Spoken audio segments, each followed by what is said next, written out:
Have you ever wondered about the lost city of Atlantis? Where could it be located?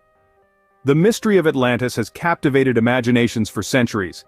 Its allure lies in the ancient tales spun by Plato himself, who spoke of a powerful and advanced civilization that vanished overnight. These tales have sparked a fire of curiosity in the hearts of historians and explorers alike, leading to modern-day speculation about its location. Some theorists believe that Atlantis might be sitting in a place we least expect, the tropical archipelago of Indonesia. Yes, you heard it right. This theory suggests that this Southeast Asian country could be the site of the legendary lost city. The idea might seem far-fetched, but hold on to your skepticism. Today, we dive into the intriguing possibility of Indonesia being the home of the lost city of Atlantis. We will explore the connections, the theories, and the evidence that may point us towards a revelation that could rewrite history as we know it. The connection between Atlantis and Indonesia was first proposed in the late 20th century. It was a period marked by curiosity, imagination, and the relentless pursuit of knowledge. The theory, initially considered radical, was introduced by a group of intrepid researchers, historical detectives if you will. These researchers were led by a man named Aurelio Santos, a nuclear physicist turned Atlantis researcher. Santos and his team proposed that the lost city of Atlantis was not, as many had believed, in the Atlantic Ocean, but rather, it was in present-day Indonesia.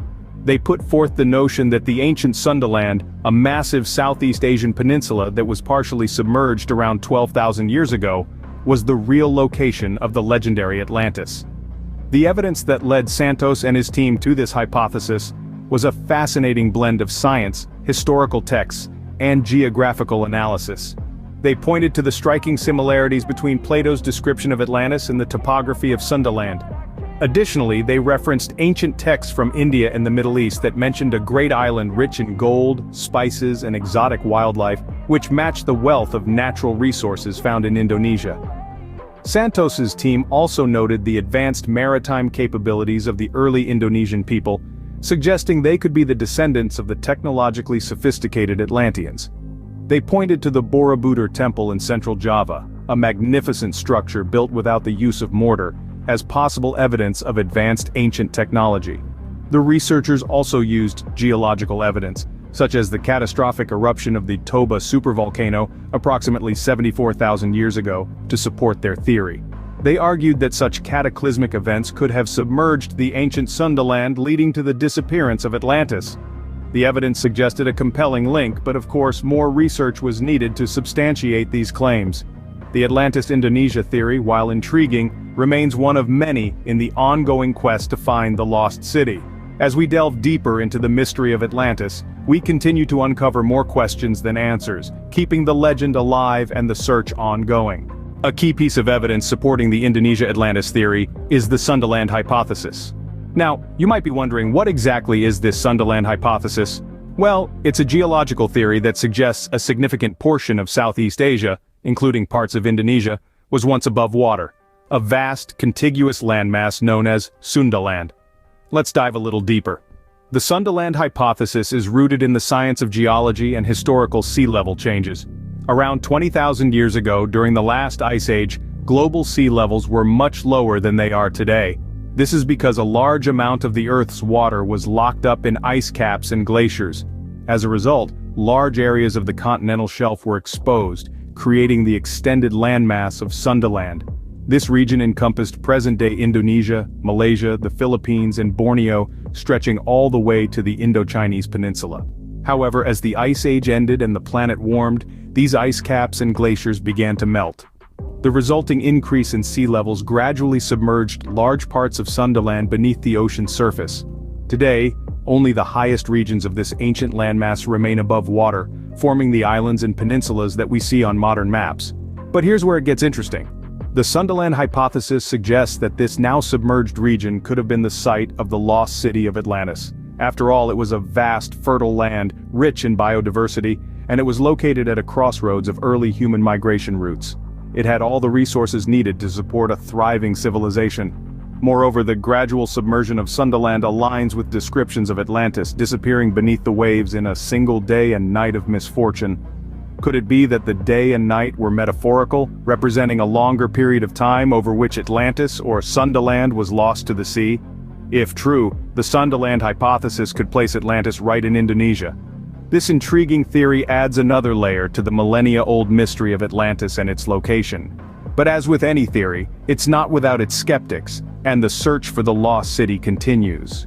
But not everyone is convinced that Atlantis lies beneath the Indonesian seas. That's right.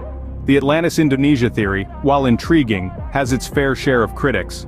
The primary criticism lies in the Sundaland hypothesis itself. While it's true that Sundaland was larger and more habitable during the last ice age, skeptics argue that the timelines simply don't match up. Plato, who first mentioned Atlantis, describes it as an advanced civilization that existed around 9,000 years before his own time. But the Sundaland was submerged under the sea around 6,000 years ago.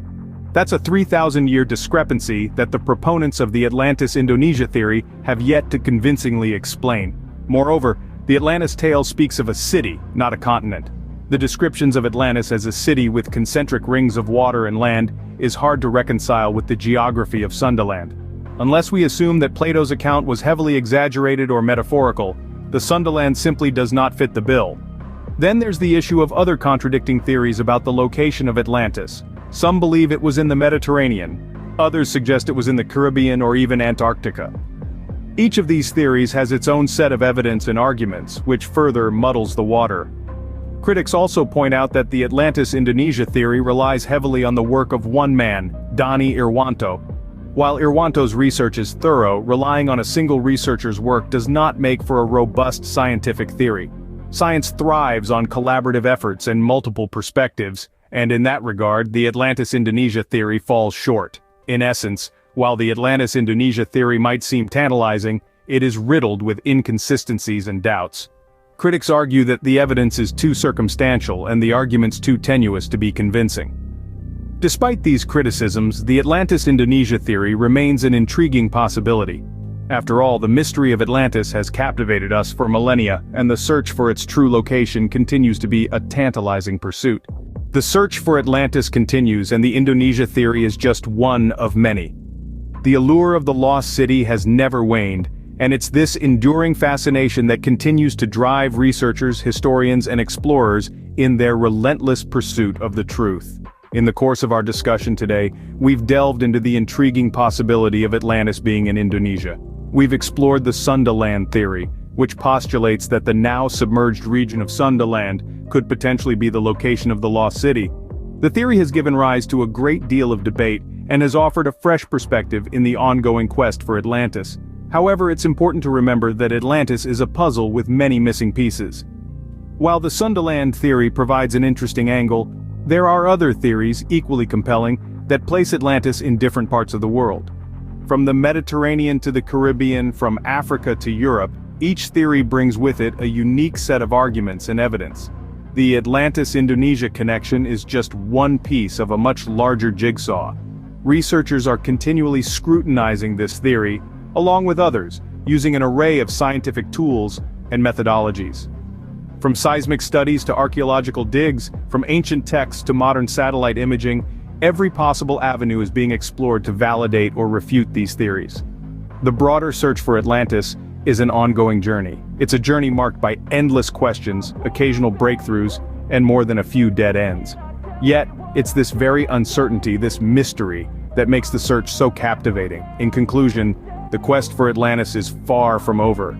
The Indonesia theory has added a new dimension to the search, but it's just one of many paths being explored, and who knows? Maybe someday, a definitive answer will be found. So, the next time you wonder about the lost city of Atlantis, remember, it might just be waiting to be discovered in Indonesia.